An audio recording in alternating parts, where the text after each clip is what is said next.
Hey everyone, and welcome back to Master Sight. Today we got game 3 of Kings of Winter for you, and I'm playing against a new face, new person, somebody I met at the event for the first time. His name is Brad, and he's from Arkansas. He plays in the same group as Brian Priest. Um, for anybody that's familiar with those guys, those groups. Brad said he's been playing for less than a year, probably about 9 months now. Um, and I think this was his first event, if not his first, one of his very first events for Kings of War. So he's doing really well though. He is 2-0 at this point, and he's playing Halflings, so he must be doing something right. So let's go ahead and dive into Brad's list, and we'll get into the game. So for his 2400 point Halfling army, Brad has two hordes of spear spikes, two hordes of stalwarts, one with hammer and measure force, two regiments of juggers, two regiments of aeronauts, two harvesters, Iron Beast with the Pride of the Shire upgrade for Aura Headstrong, Muster Captain with the Sure Footed upgrade for Aura Strider Ravenous only. And he has the Sacred Horn to bump that up to a 9-inch. He has Double Saucer, and then he has a Muster Captain on Winged Airles. Coming in at 15 drops, 29 unit strength. And Brad also took the Chariot, Special Chariot, for that Aura Stealthy. So, pretty solid list. Four hordes of infantry, very stout, lots of nerve. A couple of juggers, aeronauts. We got, the winged airless, so a little bit of speed in there. So pretty well-rounded halfling army.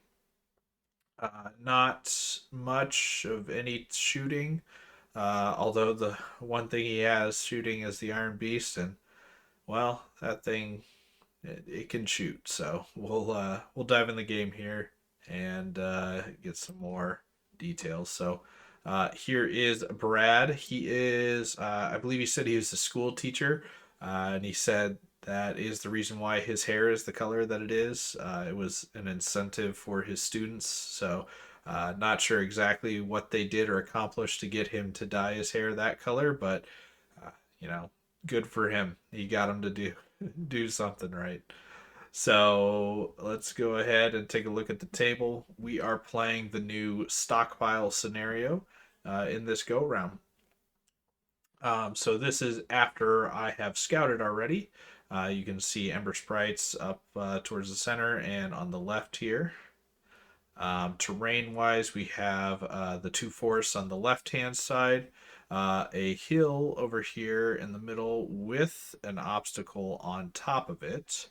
The other obstacle is nowhere important. Oh, it's up here, right outside of his deployment zone. The other hill is this beautiful thing right here.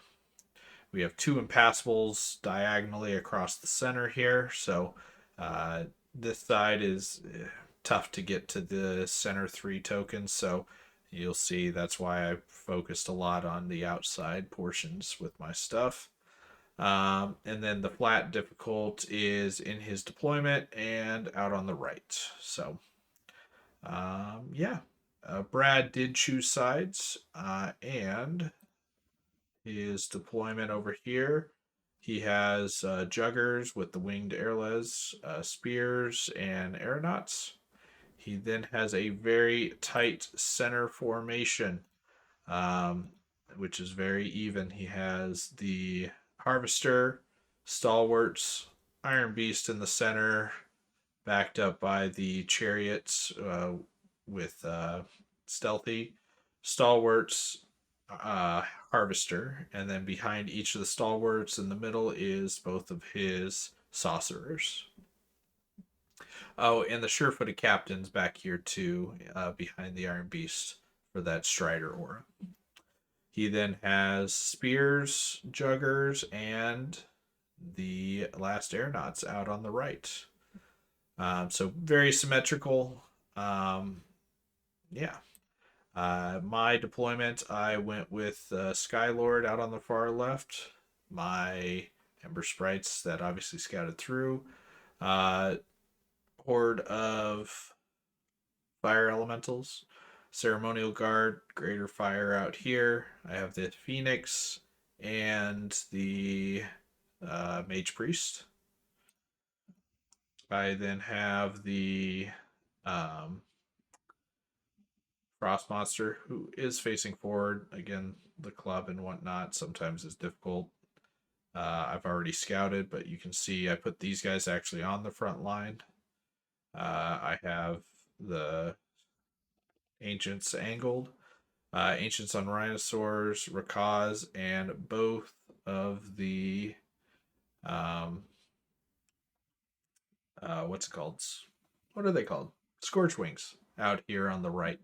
So we're looking to apply some heavy shooting pressure out on the right, which only has this flat piece of terrain to really provide cover, and I guess that obstacle there too. But my thought was he's choked off more than I am on this side, so I want to win this side quickly.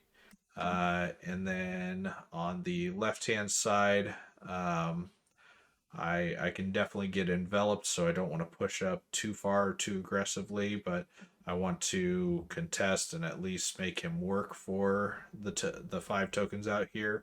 And ideally, the fast flyers over here will be able to help support the center and whatnot uh, later in the game if I can clean up this side quickly. So that's the loose game plan here. Um, yeah, so we got a first turn, and Brad won the roll. He was going to give me first turn, but then he said, nah, never mind. I'm going to take it. And probably a good thing he did. So he moved up just evenly, 5 inches pretty much across the line here. He shot, and you see I no longer have the, what's it called out here? Those darn things. What are they called? Ember sprites. I think he did 1 wound and then he rolled the 10. That's all he needed. So, yep. Uh, Not a huge loss. Those guys, I really needed first turn for them to do much of anything. I was going to try to go sit on the token for 1 turn and like pivot them and try and turn them around so that the next turn they can run past through the Frost Monster with one of the tokens already. So I was looking to just snipe 1 token with that unit if I did get the first turn and didn't get shot off the board. So, but I didn't get either of those things going my way. So no worries though. Yeah, and it's quick turn. That was his only shooting, so he passes it over to me. So my turn. Yeah, a little bit closer look. One peculiar thing on the right, he intentionally left these guys back further, which not sure if he's just trying to avoid me shooting at him with the what's it called, the scorch wings. But if I move up in range of them with 18 inches with scorch wings, the juggers can definitely charge me. So um, yeah, not sure why he left him back there. Uh, and there's where we used to have Ember Sprites. So I move forward on the right again, fairly aggressively with Rakaz at least. And these guys move forward to shoot, but they're not going to get charged. There's no need for that. So, and then on the left, kind of move forward for shooting as well. So we want to shoot at this unit out here. So I go ahead and poke their nose out of the forest so they can shoot. This guy will shoot. Put a few wounds on him should hopefully help clean him up. He has no wound recovery. I mean, these guys have Iron Resolve, but he has no true wound recovery in the army, so we're looking to just have stuff stick around basically. Yeah, otherwise that was that. So Um, shooting wise, we did a couple wounds to the juggers on the right. I don't think we did anything really to the left ones. So And so it goes to Brad's turn too. And this is when Brad starts to notice that his tight formation in the middle isn't going to work out too well. So we'll get to that here. But he charged the Ember Sprites, which I was a little surprised about. Um, Mostly because these Juggers feel like they're a harder, heavier hitting type unit than something that should be charging just a chaff piece. And he's even hindered slightly with I mean, my leader point was out of the forest, but I left a little bit in. So he's gonna be hindered here. So it's not a guarantee he even picks that unit up. But um yeah. And then he tries to move forward in an even line, but realizes that this impassable piece is going to cause him some headaches here. So he doesn't know exact. It feels like he doesn't really know exactly how to handle it there. I think the best option would have been to pivot these guys almost 45 degrees or so they start coming parallel to this impassable piece. But he just kind of moved them forward as far as they would go, and then yeah, his harvesters left out to dry, looking at nothing, threatening nothing, doing not really doing anything, and really in a position where it's not going to do anything for a couple turns here. So I think Brad had even mentioned towards the end of the game, he's like, if I had that formation, but just moved it 6 or 8 inches over further to the right here, it would have been just fine. And I think that's true. So, um, but yeah, it's really, he's blocking his own stuff up without me really doing anything at this point. And then on the right flank, this is where I was even a little bit more surprised because this is definitely my strong flank. I have, 3 hordes out here and Rakaz. Like I said at the beginning, I'm looking to clean this flank up as quickly as possible. Um, and he goes ahead and just does a hinder charge into Rakaz with the Juggers. And I think the even more peculiar thing is that he doesn't bring any follow up. So these spear spikes, they're not even in 10 inches of Rakaz right now. Rakaz is within 12 inches of them, but they can't charge Rakaz next turn if he's staying where he is. And same thing with the aeronauts. They're not in range to threaten anything that would charge and kill these guys here. So it really seemed like almost just throwing away this unit unnecessarily is really what it felt like. Um, yeah, so uh, I even mentioned to Brad, I'm like, if you do this, you really want to follow up with something like put something up there to get in the way or charge. But I think on this particular side of the board, you are looking not you're likely not winning this side of the board, so you should look just to delay as much as possible versus throwing a unit up there and letting it get killed because there's a flank here. These rhinos could probably take it out by themselves without any assistance. So, um, yeah. Oh, one thing I mentioned, forgot to mention, I got Cloak of Death again for my giant. So, yeah, I like his positioning with Cloak of Death here. So, my turn. This is what the board looks like going into it, and this is what I end up doing. So, we'll dive in a little bit here. I go ahead. On the left, he hindered charge with Cav. He failed to kill the Ember Sprites. He rolled well enough. I think he got like 7 wounds, and that's probably about average with 16 attacks. 8 hits, wounding on twos. Then so 7 wounds is average, but he didn't get the 4 twice. So Ember Sprites lived. So I go ahead and double charge Ember Sprites and the uh, flame elementals. And then I just position, again, he can envelop me over here, so there's no need for me to push out and to risk getting flanked over here. Just keep everything in the front of the horde, keep the fire elemental back a little bit. Oh, the other funny thing, um, his shooting the first turn, picked up a unit. He shot 5 shots at the fire elemental, hit 4 times, wounded 4 times. It's like, God damn. You need to play a shooting army, Brad, if you're gonna roll like that. Um, but luckily, I can, recover the wounds pretty effectively. So hopefully that doesn't come back to hurt us. But we're radiance of lifing at this point, down to 3. So yeah, so left flank, I feel like we were given a gift here. Again, the spear phalanx isn't in range to charge this unit. I believe the aeronauts are in range, but if I kill the unit and back up 1 or 2 inches, then the aeronauts aren't even in range. Um, I think it's just 1 inch because I kept the horde out of the aeronauts range as well. So it really just seems like a little careless on Brad's part throwing these units up, really not having a follow up or an answer.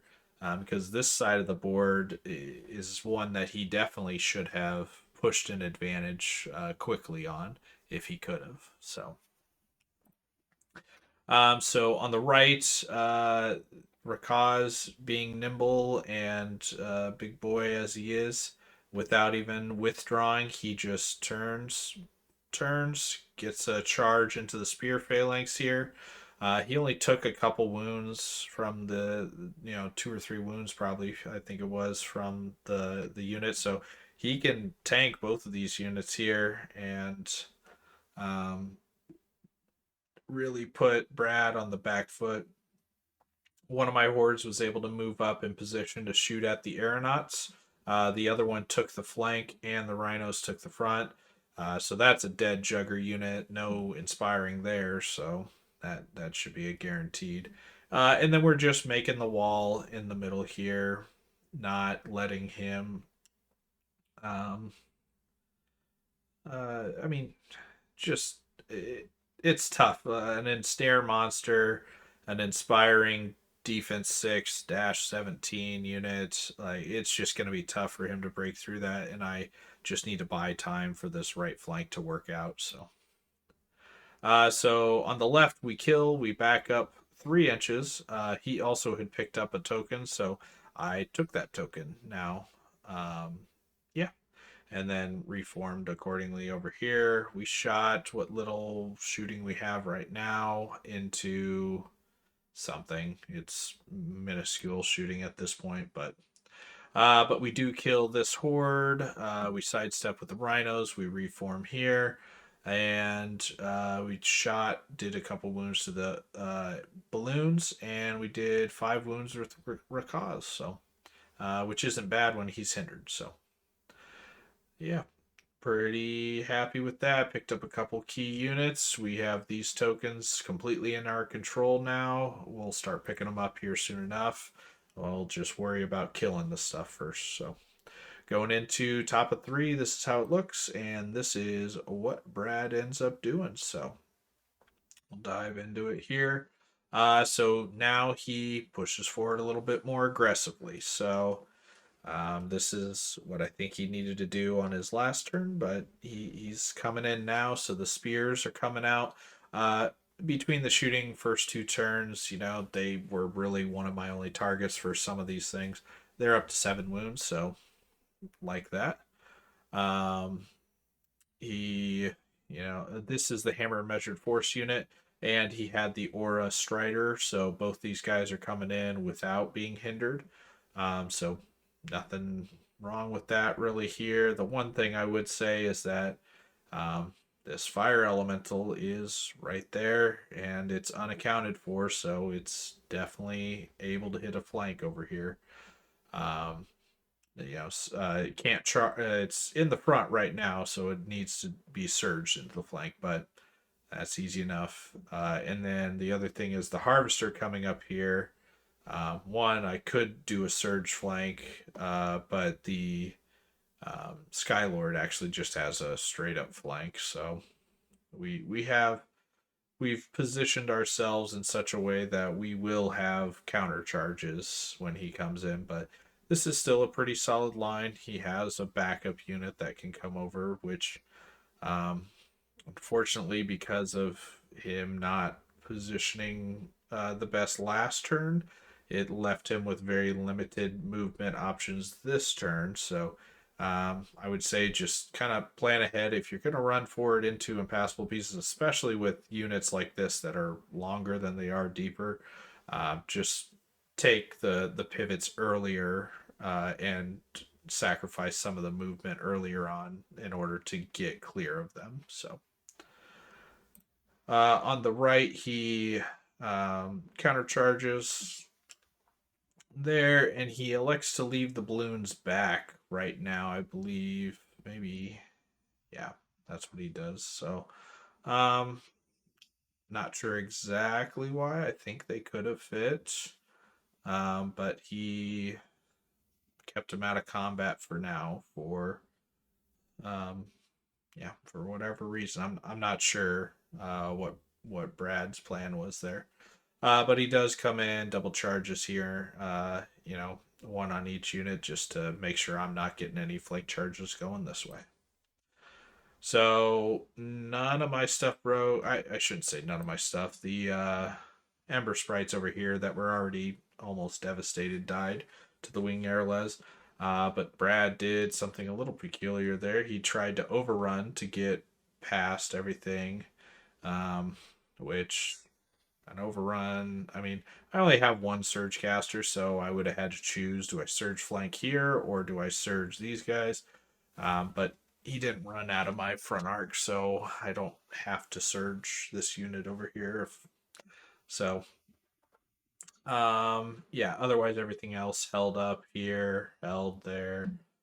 We held, so we're sitting pretty right now. And this is my movement here for bottom of 3. So on the left, I realize I need a chump blocker, chaffer. So I take the Phoenix in. Um, Phoenixes, if they live, they'll regen. They'll be very difficult, but main reason I did this was it blocks off the aeronauts from seeing the fire elementals, which are my real hammer over here right now. So I wanted to make sure I got protected them for an extra turn. They were able to just simply charge flank here. I'd rather clean this guy up at this point. Also, the Phoenix's position with his Cloak of Death on everything here, it was just really solid. So, he probably won't last a turn. He'd be lucky to last one turn here, but um, and then I took the flank on the harvester, and I am countercharging. Oh, that's right. He did 9 wounds because I iron or radiance lifed one. He did 9 wounds, and then he rolled the box cars, so he got a waiver on me. And this unit has the headstrong item, so that's something I'd mentioned in the list review on before the first game is I'd rather them have Fury. I feel like they're not really getting wavered from shooting too much. There's too many other good shooting targets to shoot at. But I failed the headstrong here, so unfortunate for that. I went ahead and just withdrew. So force him to charge me again here. I'm not really giving up anything because he's not getting Thunderous coming off the hill. I have Phalanx, so don't have to worry about that. So just disengaged here. But I'll get a surge flank here. I already got a flank there, so gonna force him to think about what he wants to be attacking. Because it's not even a guarantee that he kills this unit on another charge with both of these guys. So yeah, not if these guys weren't wavered, I think I would really like my position out here. But because these guys are wavered, we're sweating it a little bit. So over on the right or in the center, we just countercharge. We don't have any counterplays here. We're just sitting there holding the line. But over here, we went ahead and got up on the hill so we can shoot over with no issues. We flew over here so we can shoot at the aeronauts, no issues. And then we just double charge the front. I mean, they're spears, but screw it. We're going to do some damage with Crush 1 hitting on fours. And we got Rakaz in there with a counter charge, so we should have some play. And we do. In fact, we shot off the aeronauts because there's no inspiring over here. That was the other big thing with his right flank is he didn't start with inspiring and he never supported it with any inspiring. So we were able to clear up this whole flank in 3 turns, which is really great for us. And we are even in a position where this harvester can't charge anything. Now he is, protecting his backlines here by having it here, but that single harvest, I'm gonna let that harvester charge me all he wants. We're pushing our advantage over here. Somebody's gonna stick around for those tokens. It's probably gonna be Rakaz because I think he's at 8 or 9 wounds right now. So he doesn't really want to take another hit from anybody. He did his job. He took a charge. He took a counter charge. And he did his job well. So we kill the winged airless over here first, and then roll for the other combats. I did have to reposition like this because the balloons can't see past the Titan, but he could draw line of sight if I was like it's razor thin here, but I was able to get just out of his line of sight. So we did turn around facing this way. I figure if I need to, I can surge them into the spear horde next turn or something. So, but we did not get a kill on anything else. We did really good here in the flank. 14 wounds. Hitting on 3s, wounding on 2s with vicious. Like, it's pretty nasty. 16 attacks though. Oh, 14. I mean, I got a ranged life, so I guess it was 13 wounds from the fire elemental by himself. Oh, I fireballed into them before I surged because he has fireball 8. So remember, kids, use that if you do it. So it's not all from the melee. 1 from Cloak of Death, probably 2 or 3 from fireball, and then the rest of the 10 wounds or so from the 16 attacks he has, which again, very good. Unfortunately, we didn't get a waiver or anything, so yeah.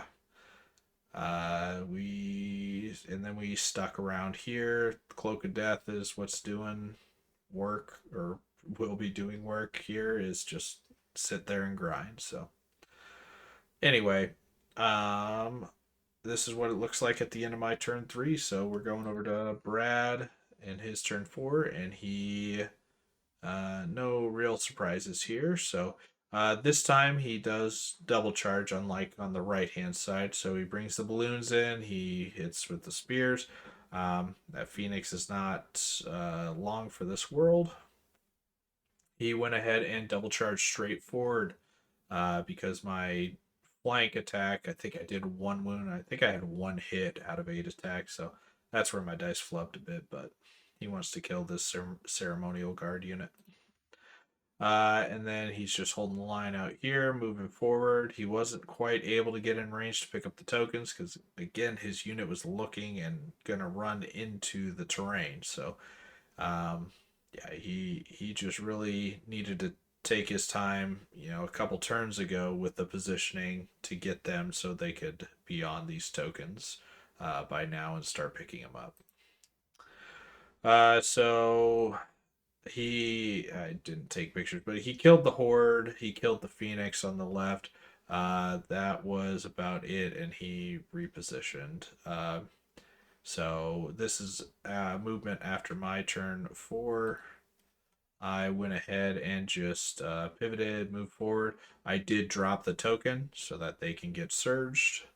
Um, he was unable to reform after the combat because I was right in his flank on a chariot base, so that is unfortunate, but he's sitting there. Yeah, I went ahead and was able to charge over here, and then I just flew. No shooting, just at the doubled over here with this one. And Rakaz nimble pivoted, turned around, and said, "We're going to pick up tokens for the rest of the game here." Um, yeah, so we surge, we get in there, we're good. After our combat, we can just barely touch this token still, you can see, and we're standing on one token on a stockpile, so we can actually pick both of them up. You can only pick up one from a stockpile counter, but this one had already been picked up and dropped, so it is not a part of the stockpile anymore, so you can pick that up as well. We do kill the horde with the hammer of measured force. We are only at 3 wounds with this guy, and he's gonna go look towards the middle because that's where 3 more tokens are. He does have the mighty individual, the mustard captain guy here, so he can stop us from doing anything in the middle for a while, but that's all right. We actually get pretty lucky here. We waver the harvester, which um, really, and I think we wavered the balloon. No, we didn't waver the balloons, but we waver the harvester, which between his balloons and his harvester, his horde can't fit. So we effectively make his horde useless and he can't charge here. This is again another situation where waivers are more useful than a kill. Um, so it's unfortunate the game has some of these things that come up. I wish they weren't that way, but because of the positioning, the harvester can withdraw an inch, but it doesn't open up enough room. Because of its base, it can't even reform any useful way. It has to take the flank again from next turn, and there's nothing that can really be done. So, um, yeah, crappy situation in general here, but yeah, the his turn or my turn was over pretty quickly here. We're just kind of in the quick mode phase, so this is what happens on Brad's turn. So Brad went ahead and backed up his unit, backed up the harvester, make it a front charge this next time. The one thing it does do is it gives me line of sight now, but charging the front of a harvester never feels good, so we're probably not going to do it. We go ahead and our charge over here on this harvester. We did 7 wounds with the brutal. I think we get a waiver. So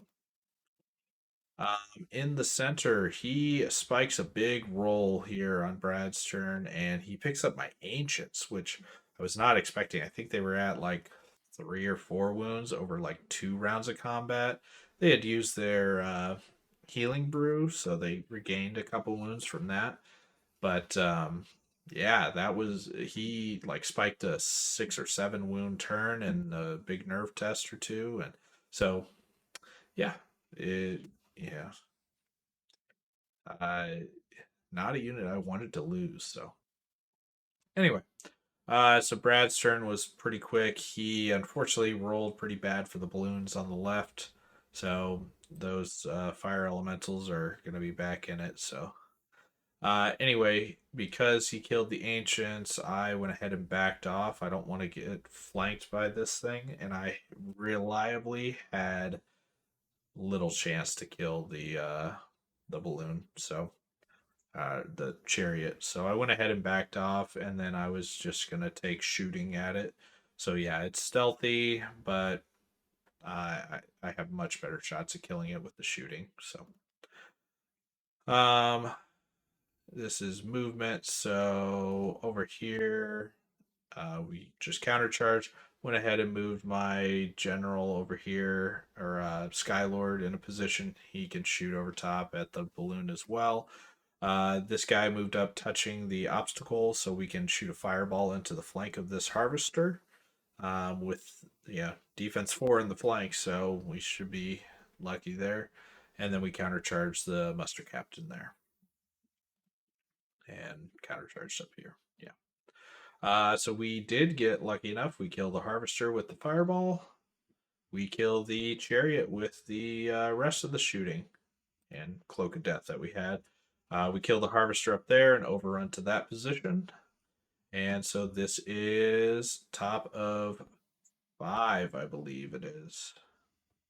Yeah, something like that. Getting close to the end of the game. Anyway, so because we killed the balloons, we went ahead and picked up those tokens over there. Brad's turn, he went ahead and charged. The only thing he really could charge. And if I'm uninspired, so sweating a little bit. He's hindered, so he's hitting on 6s, no crushing or anything. But if he spikes one nerve roll over there, that's 2 tokens that I'm probably not going to be able to pick up. I might be able to go over there and shoot him off with the Mage Priest, the Fireball Wizard, and yeah, because it's bottom of 5, I'm pretty sure, or top of 5.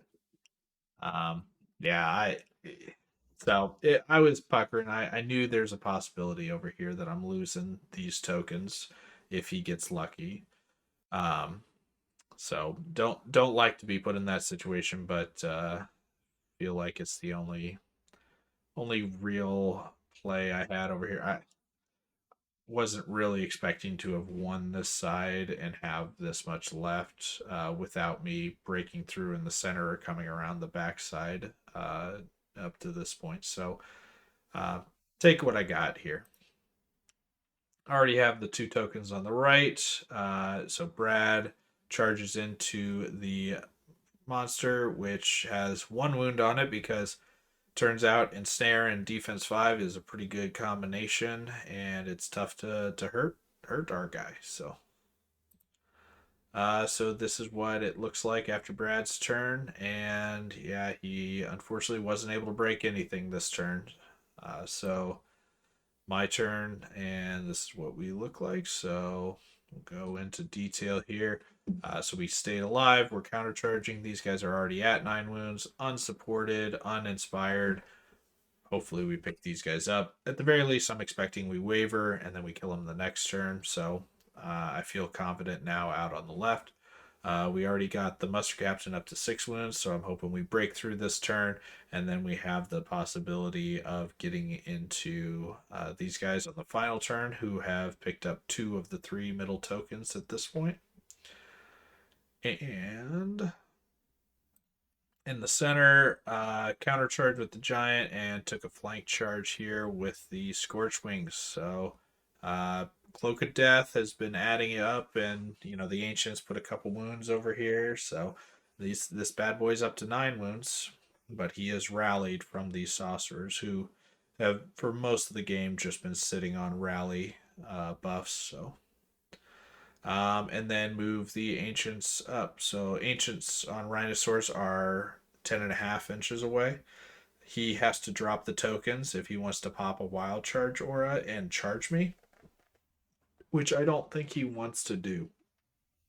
He wants to hold those tokens. So that's what I'm playing for, and then I'm shooting the horde, try and soften it up a little bit so that we can hopefully pick it up on the last turn with some charges.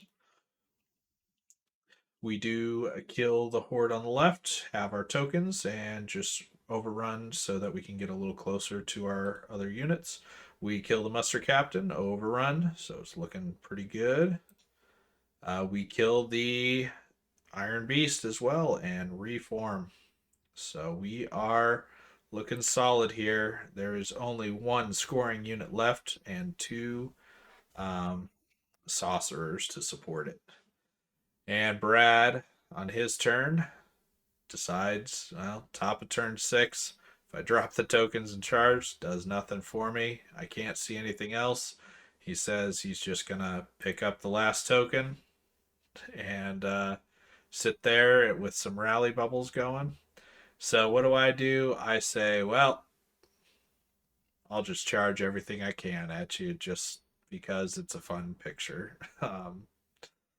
So go ahead and do the charges and then do the shooting. I pick up one of the saucers with the shooting between Rakaz and the elite fireball. Cloak of Death hit him as well. Hit everybody here as well. So then he has no inspiring, so it's just one nerve roll one time. Don't roll snake eyes. And I was a little scared because I roll and I get a one for my first dice, and the second dice is spinning, and luckily I got a three for that. So I rolled a four on the nerve, but it was enough with everything here. So and that's where the game ended. So I ended up these tokens are on Rakaz. I ended up with all 7 stockpile tokens, so I got the max for that. And then I believe I got 3 out of the 4, or 2 out of the 3 possible kill points. So I killed somewhere around 1,000 or 1,200 more than Brad did. So um, yeah, so we got a big win in this one, 20 points possible, and we got the extra bonus point with our giant being alive. We killed his chariot, and we were in combat.